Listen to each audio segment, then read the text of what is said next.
Hey, how's it going? Brett here. Let me fix one thing here. I got that's the wrong direction.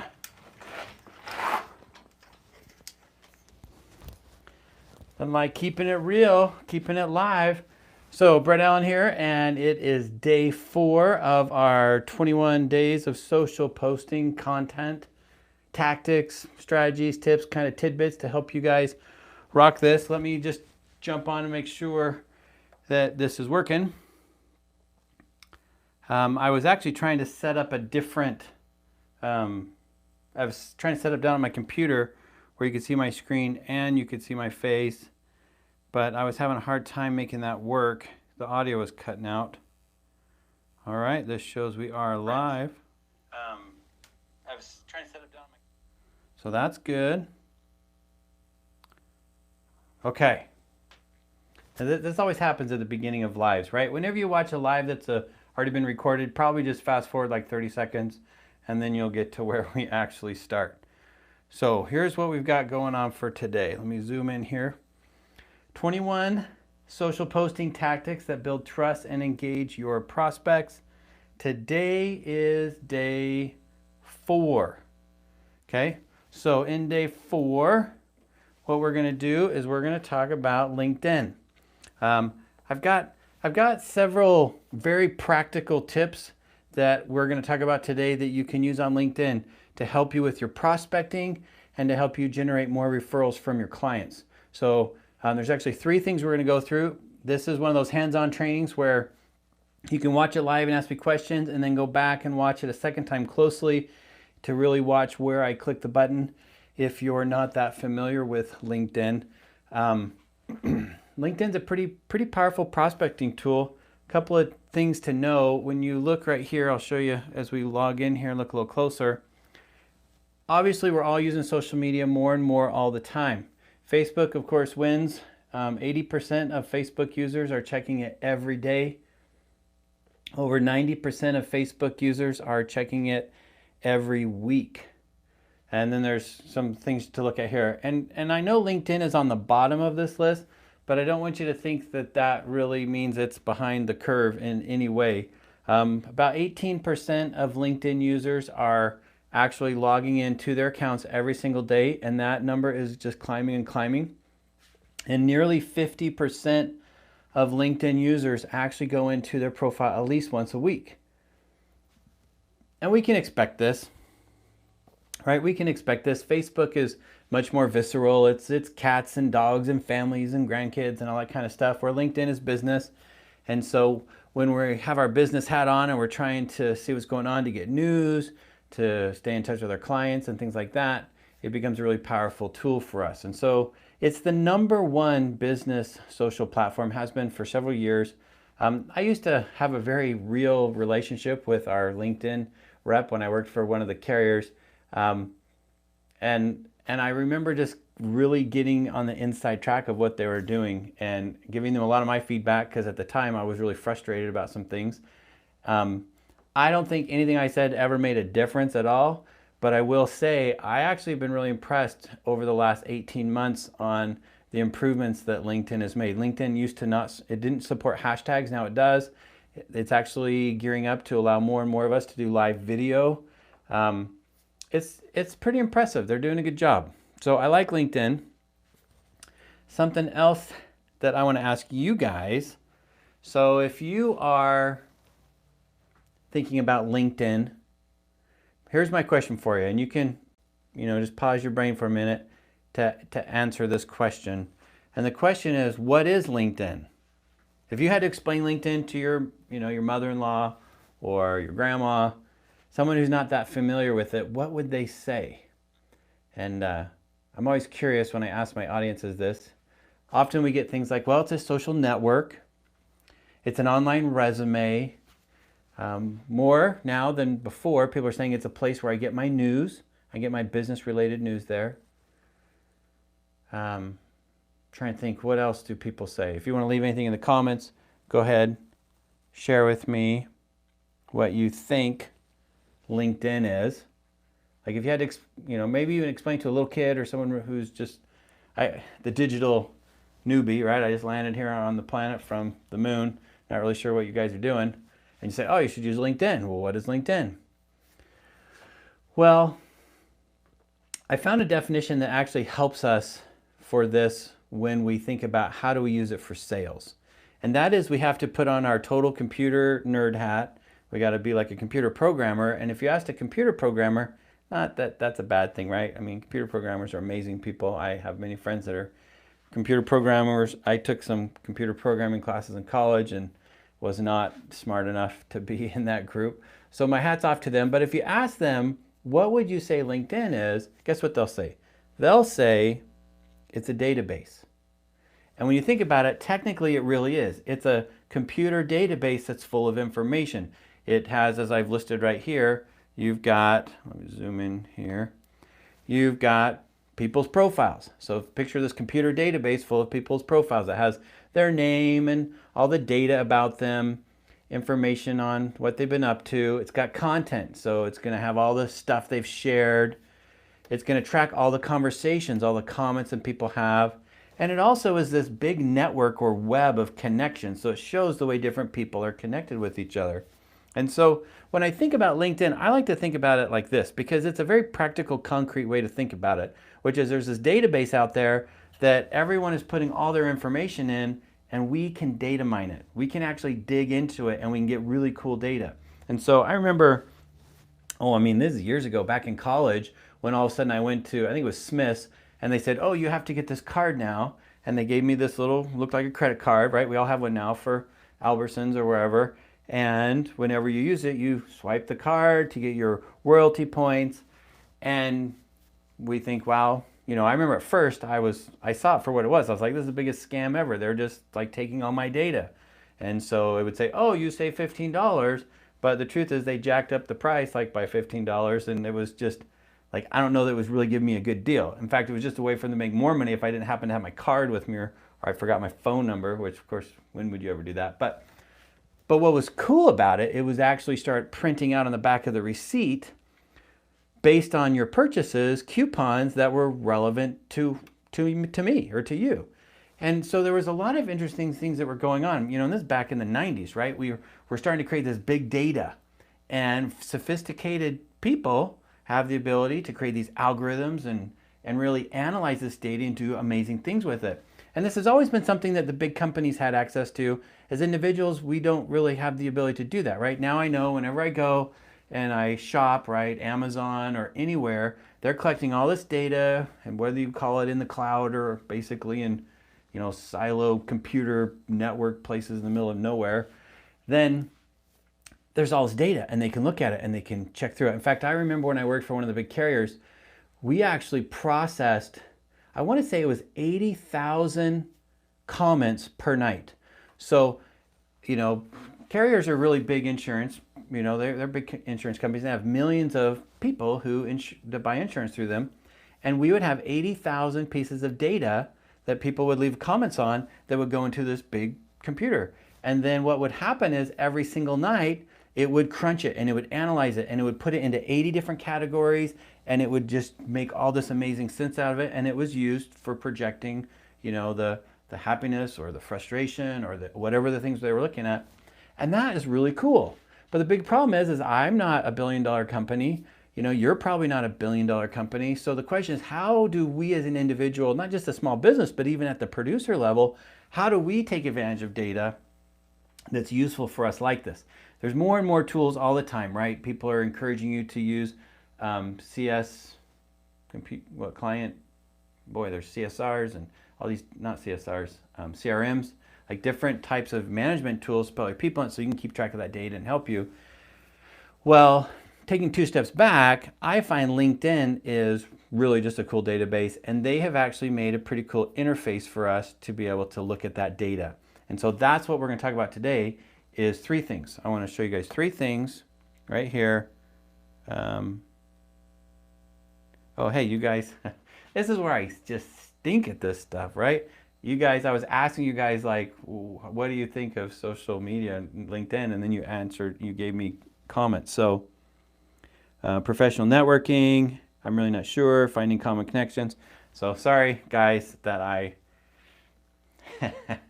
Dang it, when are we going to have like, I actually, okay, side note here, just because why not, right? There is a pretty fun real estate company out there now called EXP Realty. And I am not going to say that I prefer, when I was a realtor, I worked at John L. Scott and I worked at EXP.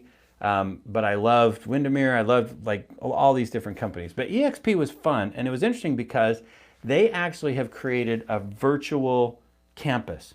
And you have this dumb little looking avatar that as a member of the company, it's not really somewhere you take your clients to, but as a member of that business, you actually had your little avatar and you could go in. And when I worked there, part of the deal was they gave me I had my own house. It was called the eComprehend Learning Lounge.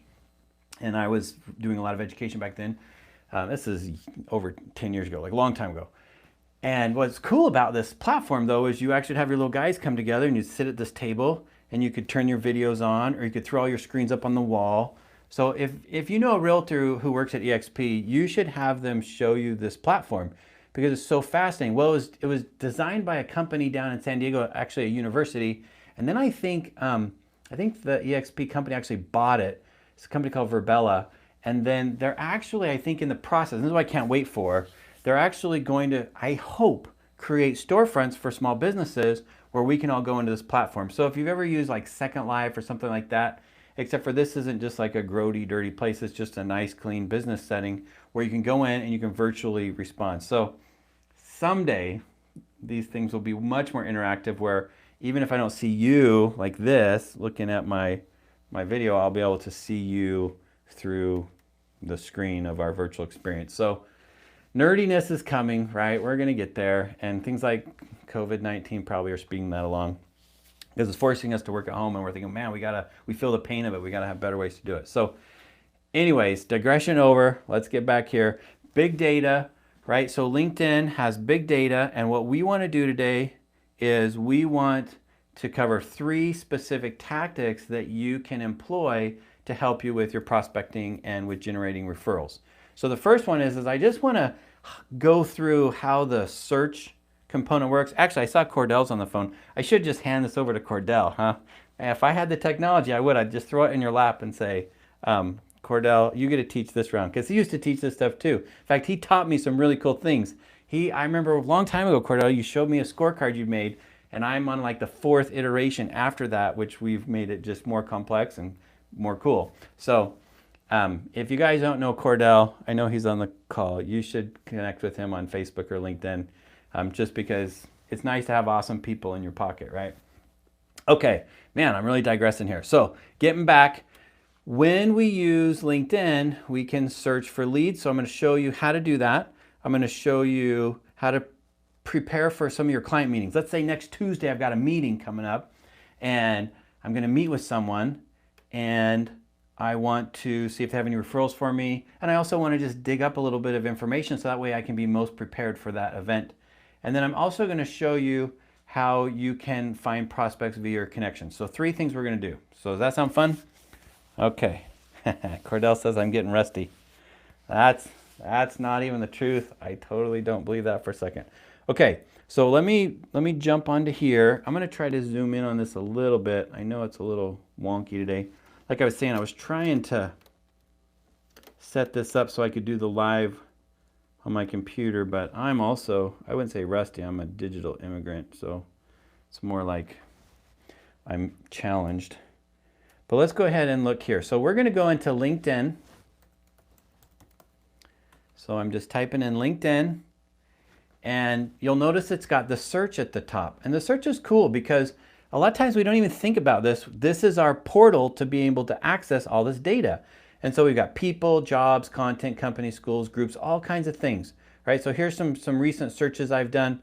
So here's an example, commercial real estate. Let's say you're a commercial insurance producer and you want to get connected with more commercial real estate people that are living in your area.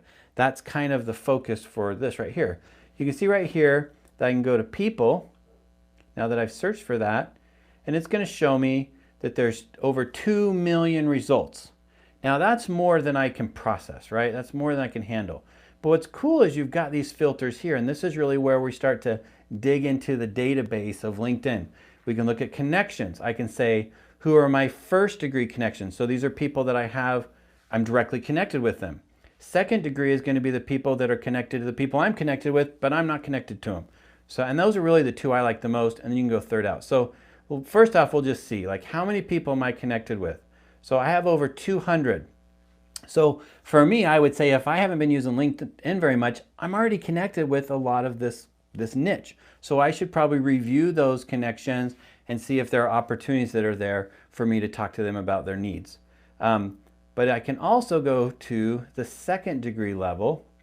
And the second degree level, when I apply that, usually it's going to be, bigger. So now I'm at 60,000. So because of my connections on LinkedIn, right? Because of my connections on LinkedIn, I have 200 people that are in commercial real estate. But because of all of my connections, I have over 60,000. It just kind of boggles the mind, right? Well, obviously that's more than I can process. That's more fish than I can fit in my pond. And some of these fish don't deserve to be in my pond. When I think about LinkedIn, when it thinks about nurturing your clients, a lot of times I'm thinking about a pond. Like the ocean is full of all these fish and life is crazy out there. But because of me as an insurance professional, I can actually, I can help secure your risk, and I can put you in my mind, it's this nice, beautiful little pond. So what I want to do is reach out and find them out there and say, okay, come live in my pond. I'll give you food, right? We'll meet quarterly or annually and talk about your needs, and I'll take care of you and make your life good. So this is what we want to do here, is get more people into this pond. So when we're thinking about our larger scope, and of course it's a whole nother conversation about once they're in the pond, how do we, I don't want to say harvest, because we don't eat our clients, right? Like we eat fish, we service them, right? We make them fat and happy. So how do you build strong relationships and increase the trust so they'll trust you to have that real conversation to cover their needs? And I know we've got realtors out here on the call too. Real estate's a little bit different. With real estate, right, you're not buying a new house every day or every year.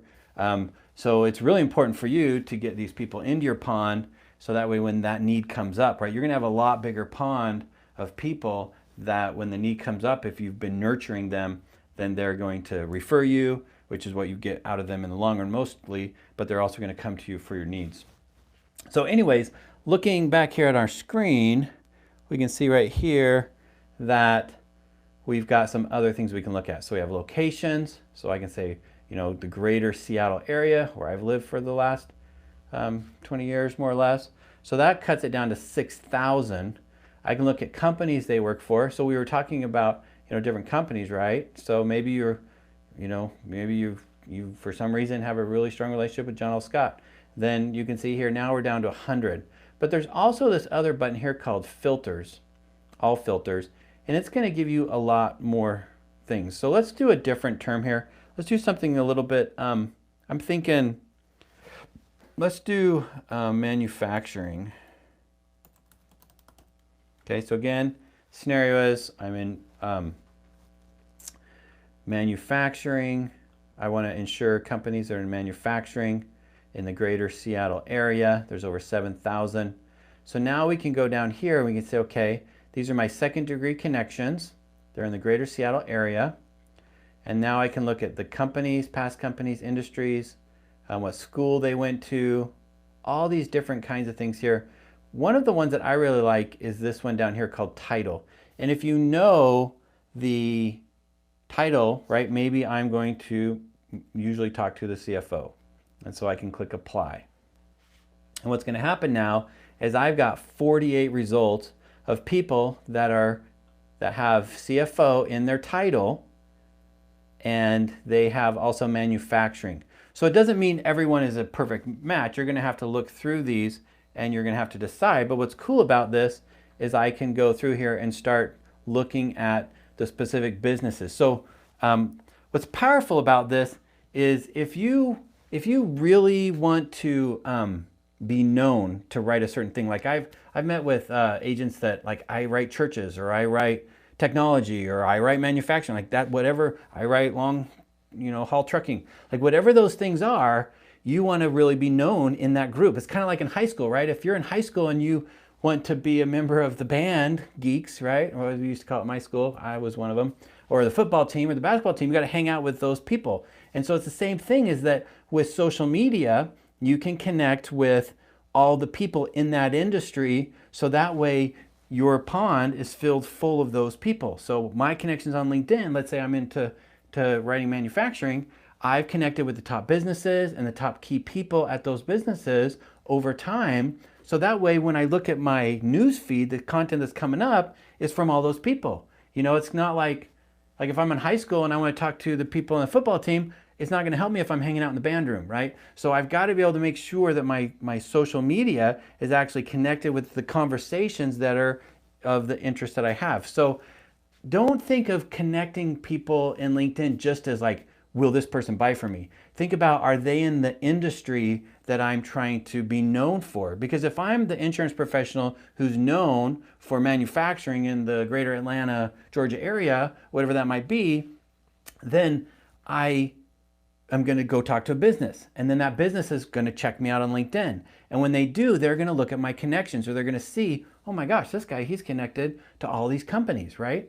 And there's a lot of assumptions that are made there. And some of this is gaming. I won't lie, it's a little bit of gaming. But what's going to happen is you're going to be privileged to those conversations. You're going to be able to add content to those things, and you're going to be able to build trust with these people over time. LinkedIn is definitely not a short-term game. This is a long-term thing. And if you're going to be in the industry for the next 5 or 10 or 15 years, then rubbing shoulders with these people on a regular basis is very powerful. And so here's Brian. He is the CFO of, let's take a look at him. So let's look at his profile. Let me zoom in here. Okay. So he's the CFO. I have one mutual connection. Now, because he was, I made it so they were second degrees. Second degree means there's always going to be one person that you have a direct connection. So Matt Thorne, here's my relation with Matt Thorne. I actually used to go to church with him. I didn't know him real well, but I know him enough. And I actually am really good friends with a couple of his really good friends that I know that he would be open to a conversation. So if I wanted to call him up and say, hey, you know what? I was just curious how you know Brian. And then, you know, we could go from there to make that introduction. And that's why I like second degrees, because second degree people are always people you know. It could be that he was a client, you know, whatever those things are. Sometimes they're really strong. Sometimes you're going to see you have multiple connections with someone. But here's the company, so PSF Industries. So let's go ahead and I'm going to click on that. And now what that's going to do is that's going to take me to PSF Industries, right? So I can, if this is the right one, I'm not going to take the time to make sure, but let's say actually I'm going to look at this one just as an example. Let's say this was the right one because I think it's going to work better. You can see here that here is, okay, this is out of Luxembourg, so it's not right. But what you can see here is I can look at all 84 employees. And so now I can look at the employees there and I can look at them and say, who are these people, right? Since this is in France and, you know, out of the country, that ended up being a horrible example. Let's find one more. We'll just go to this first one. I'll try that one. Okay, so we have 7 employees on LinkedIn. So I'm going to click this and you can see here, these are third degrees. Sometimes you'll have a second degree, but you also can see who owns, what the positions are. So if you know, like at every business, I want to be connected to the CEO, the CFO, maybe the COO, maybe some of the, you know, business development people or whoever those people might be, depending on what your business is, then you can quickly look in here and find out who those people are, and you can decide how to connect with them. Now, let's say we decide I wanted to connect with this John character, right? So what's great about this is I can look at his profile and we may not know each other, right? He's a third degree connection. But what I can do is I can go over to more and I can start following him. Now, when you follow someone on LinkedIn, then anything that they post is going to show up in your feed. So we're not connected. He doesn't know that I'm following him. I mean, you can technically go look and see who's following you, but no one ever does. But now with this clicked, now I'm going to start getting, right? We talk about this big data. I'm going to start getting anything that he shares. And I can also go down and I can look, and I don't think this is going to be a good example of this, but if he has shared anything, there's going to be a section here where it shows what he shared, and I can actually go look at that. So let me look at an example of someone here. We'll see if this organically works. I'm going to look at education, marketing, okay? And say I'm trying to connect with universities. And so now I'm going to go to people. Cordell, I'm trying to see if I can find you. I thought that would be fun. So let's see if Cordell can come up here. So I'm going to do first and second degree connections. Click apply. And then for location, I'm actually going to do, I think you live in Cedar City. That's the university where you are at. It might be St. George. I don't know. So let's just go St. George. Have to spell that out.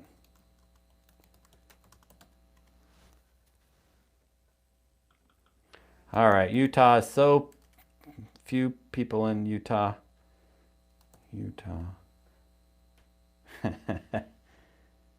Well, come on. So there's Provo, but I really want to add St. George.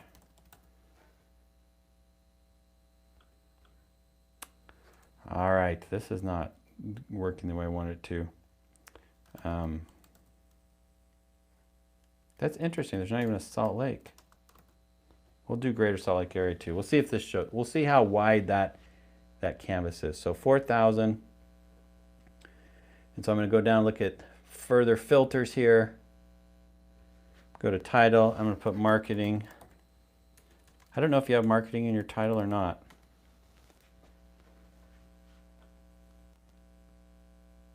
$300. Flagstaff. Oh, Flagstaff. Okay.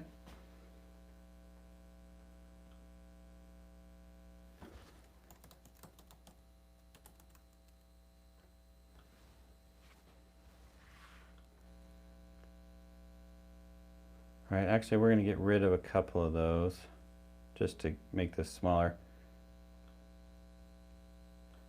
All right, so now we've got 29 people here, and so we're looking at some of these different people in that area. So again, on a general example, right, this shows you how to use a search, and hopefully you're checking this out while we're doing it. So, oh, there's Andrea. So here's one of your colleagues. So we'll use her as an example. So here's an example of Andrea, right? She is a candidate for someone that could be a good prospect. And so again, I can go ahead and I might connect with her. Now, she's got 301 connections. Look at this, we have 13 mutual connections. So I can click this and I can see that there's 13 people that we have in common that I could look through them and say, okay, which of these people do I know the best? I actually have worked with Andrea, so I would connect with her directly and say, man, I can't believe we're not connected on LinkedIn. I don't know how that happened. But I also, like I say, I can follow her. And so by following her, if she has any posts that she shared in here, then I would see those. Uh-oh.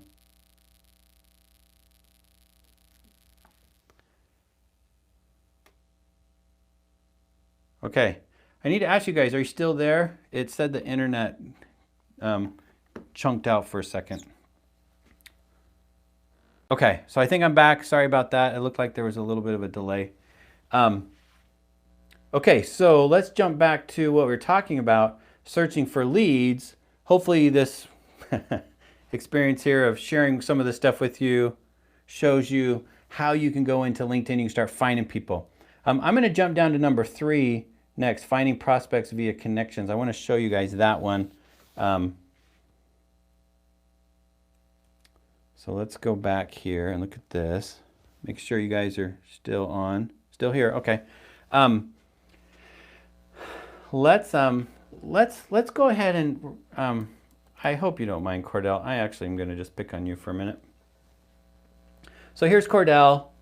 Used to manage the marketing for a large multi-state insurance aggregator. I don't know if you guys like the term aggregator, but awesome company.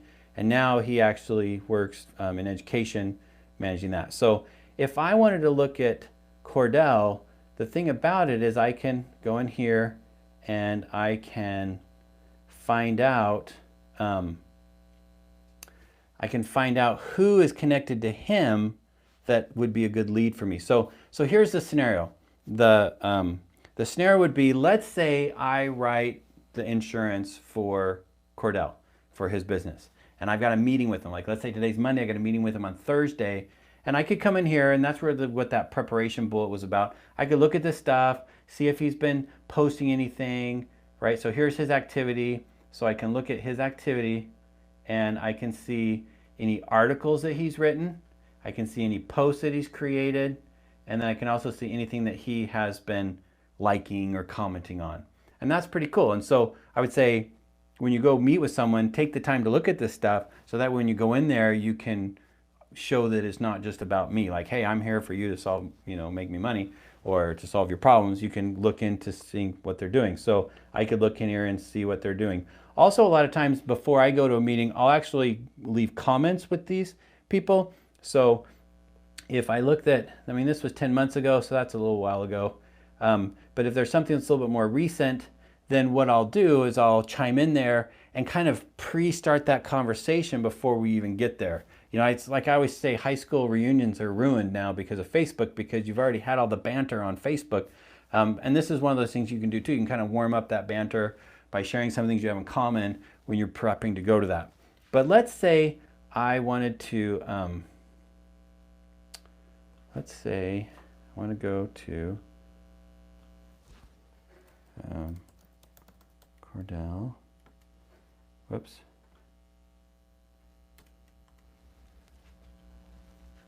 They've changed the way you do this. So now I've got Cordell Morris. Okay. And I'm going to look at people.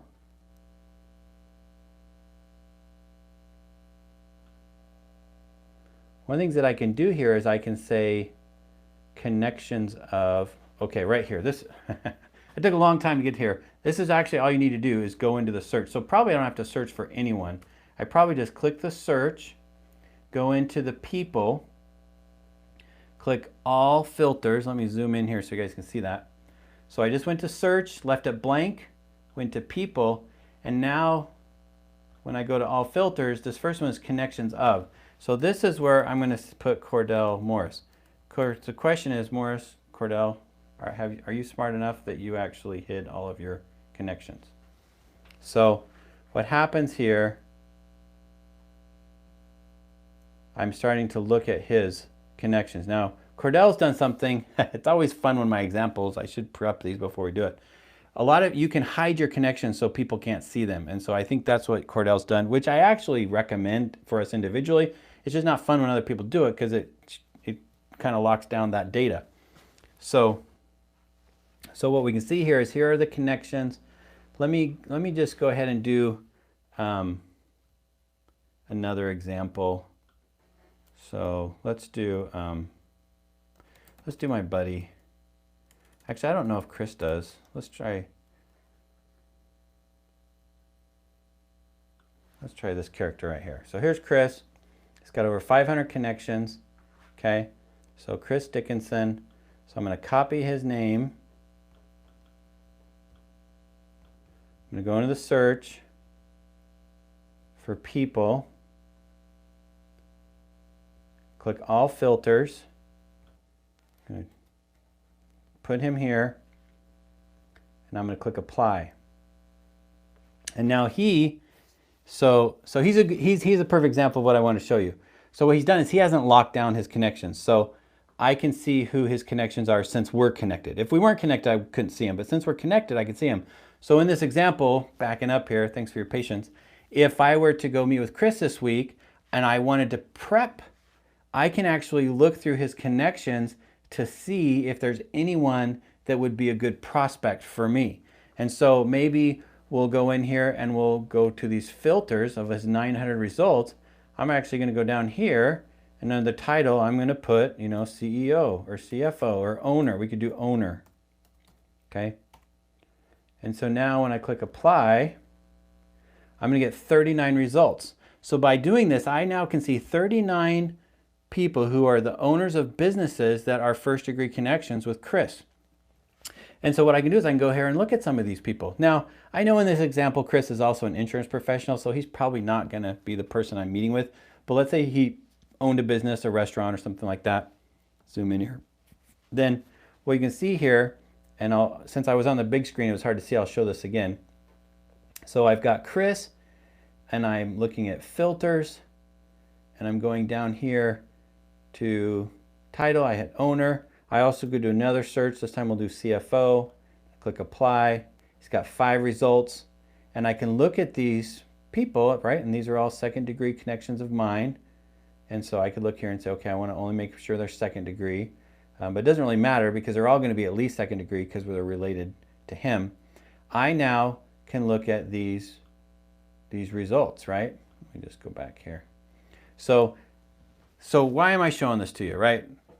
The reason that I wanted to show this to you is because it's really cool to use LinkedIn to help us find people based on the searching, but also when we're preparing to go see someone, we can check out their stuff, see what they've been up to. I also would recommend check out their Facebook or Instagram if connected. So that way you can show that you've been invested in them. And then before the meeting's over, you can say, you know what? Let's say you had a good meeting with them and you're wrapping it up, and you can say, well, guess what, guys? I was looking on LinkedIn the other day and I noticed that you are connected with Nicole Doyle, right? Over at Mass Mutual. Or let's find someone that looks like here's Mike at Freddie Mac, right? So if you've got a business there that you think makes sense, right? Let's go ahead, let's try one more. Let's go to all filters. And this time instead of CFO, I'm just going to type in restaurant. Okay, click apply. Okay, we didn't find anyone there, first and second. So we didn't have anything there. Let's just do law. Okay, nothing there. So you can see here, it's a little bit of trial and error. I'm going to do, yeah, we'll do owner again just to get some numbers back up there. So here we have Stephanie. And again, in all these situations, a lot of times when I talk to them, I'll say, hey, I noticed you're connected with Stephanie, and you ask a little bit about them. And you could go through the proper channels of what's appropriate, which is to say, hey, would you reach out to them, introduce them to me? But I find that just takes too much time and doesn't work. So what I find that works really well is you say, would you mind if when I introduce myself to her, I use you as a reference? Would you mind if I share that we have in common? And then we talked about her. And then they usually say, yeah, no problem. So then whether you just write them a message, so if I'm gonna send a message, we'll say to Christine, right? If I want to connect with her, then I can add a note, and in this note, zoom in there, in that note I can actually say, hey, I was talking to our mutual friend the other day and your name came up and I thought it would make sense to connect with you. Again, like I always say, these are first date level requests, right? We're not trying to put a ring on anyone's finger yet. What we're trying to do is just build a relationship so they can basically put the fish in our pond. And then of course the other thing I can do is I can actually start going into the follow, and then I can follow them and I can get their stuff. So there is a pretty cool piece of data that says 70% of people are prepared to have a business conversation with you on social media. And so it's actually a fear that we all have that people don't want to talk to us.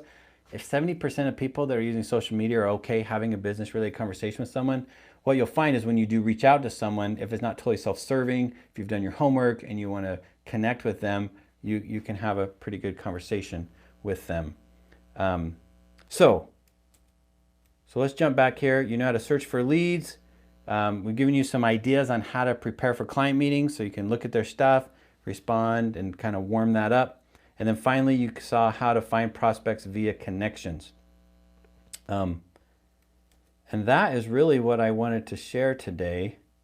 So I guess the question I have for you guys is, how tongue-tied was that? Does that make sense? Do you have any questions? You want me to re-show you anything? Let me look at the... do you have any questions about how you can use it? Really, I guess this would be my homework for you, is I would like to ask you to go out and use LinkedIn and see if you can find 3 to 5 or 10 people that you can connect with. And so when you search out, whether it's the industry or maybe, a lot of people haven't even gone through and connected with your clients. So honestly, probably before you even get to this, you could actually just make a list of your top clients, top 25 clients, 100 clients, and then start going through LinkedIn to see if you're connected with them and start bolstering up. So for example, if you're in real estate, especially think about all the people you've sold homes to in the last 3 years.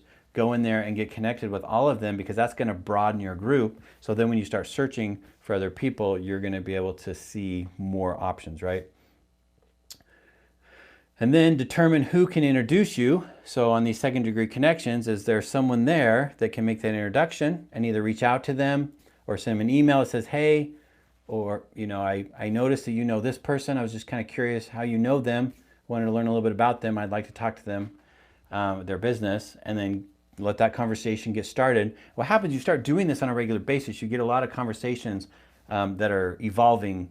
And so it's kind of like at first you're putting stuff in the pipeline, and then after a while they start bearing fruit. And so these conversations that you have may take a week or so, depending on how reactive people are.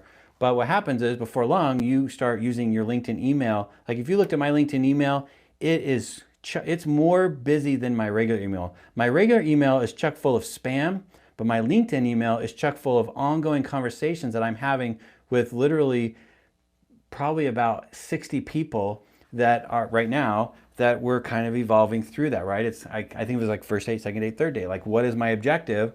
And am I trying to get connected with them? Am I trying to set up an appointment?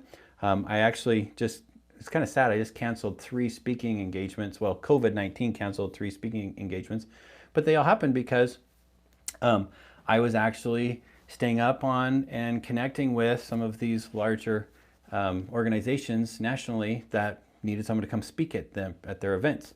And that all just kind of organically starts happening.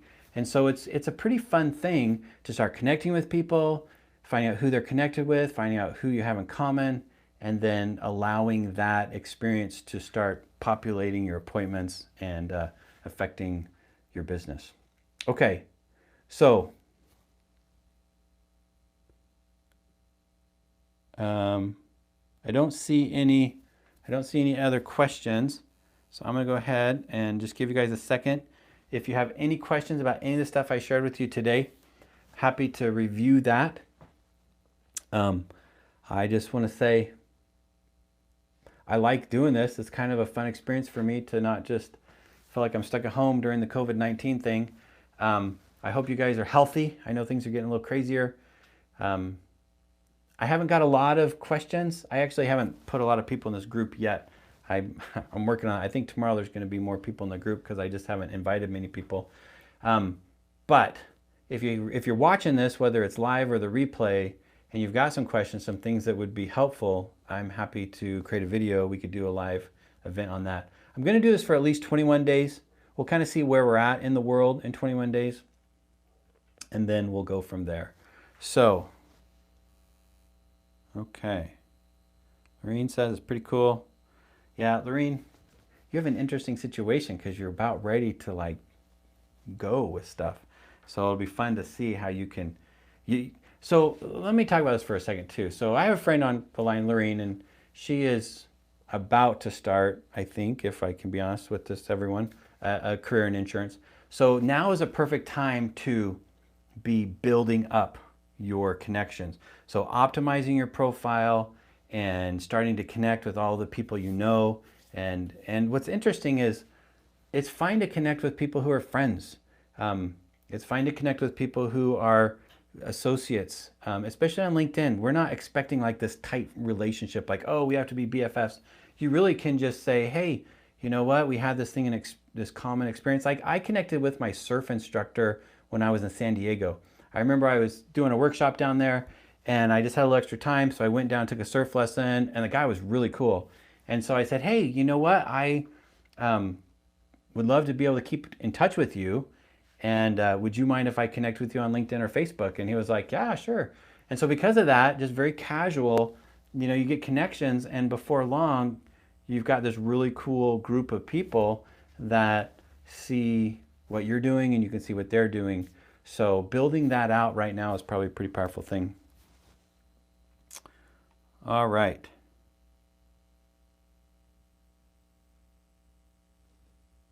Business owners will now take a closer look at business interruption insurance. Yeah, right. Well, I really enjoy this. I'm just, again, bummed that we can't actually hang out in the same room. One of the things that's going to happen is, here's my trajectory if things go as planned and the world doesn't explode. In the next couple weeks, I'll be launching the first one's the 14-day challenge and how to optimize your platforms, and that ends up being LinkedIn and Facebook. So it's your LinkedIn personal profile, your Facebook personal profile, and your Facebook business page, and it's a 14-day sequence. And then after that, it's a 10-day sequence to figure out how to come up with your content strategy. So trying to know what to post, where to post, when to post, all of this being focused on the reality that this is not your job. You should not be a social media marketing person.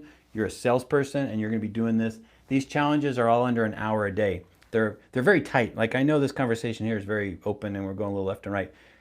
Some of these videos I've re-recorded them like 5 times because I just want them really tight. So it's about a 20-minute video, and then you got about 20 minutes worth of homework on those.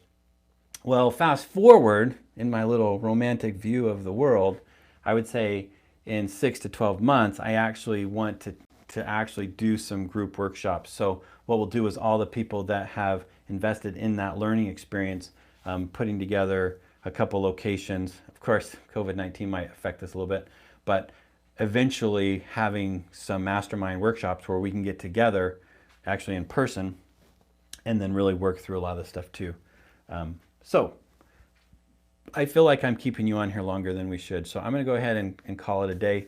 Thank you guys. Some of you guys have been coming every day. I don't know if it's just because you feel sad for me and you're like, oh, poor Brad, he's trying to do his thing and I just got to support him. And if that's the case, I love you. Thank you so much.